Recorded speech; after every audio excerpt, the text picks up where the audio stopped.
जय श्री राधे। आज हरतालिका की व्रत है।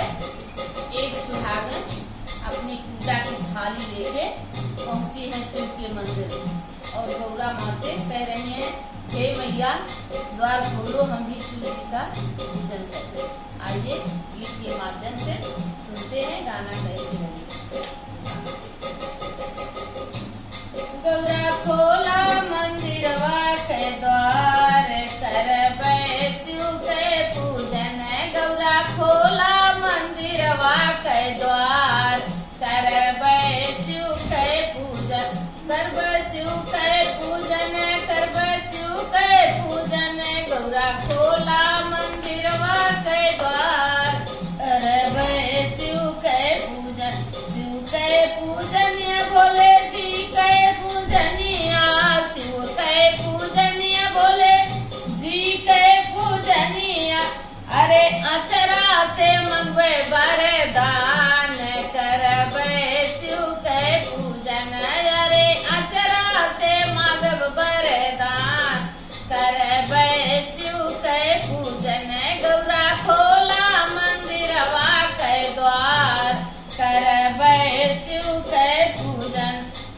सिंदूरा भी मांग लेबै, टिकुली भी मांग लेबै। सिंदूरा भी मंगबै, टिकुलिया भी मंगबै।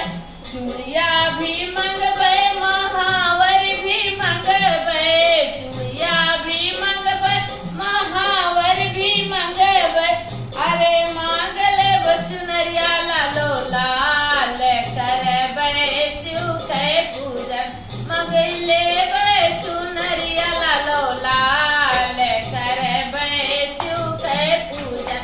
गौरा खोला मंदिरवा के द्वार, करबै शिव के पूजन। अरे शिव के पूजन भोले बाबा के पूजनिया, शिव के पूजन भोले बाबा के पूजनिया। अरे भूखी रही तीजी बरतिया, करबै शिव के भजन। नैहर माँ मांग लेबै भैया भतीजवा, नैहर माँ मांग लेबै भैया भतीजवा। बनल रहे मोरे मम्मी के सुहागवा, बनल रहे मोरे माँ के सुहागवा।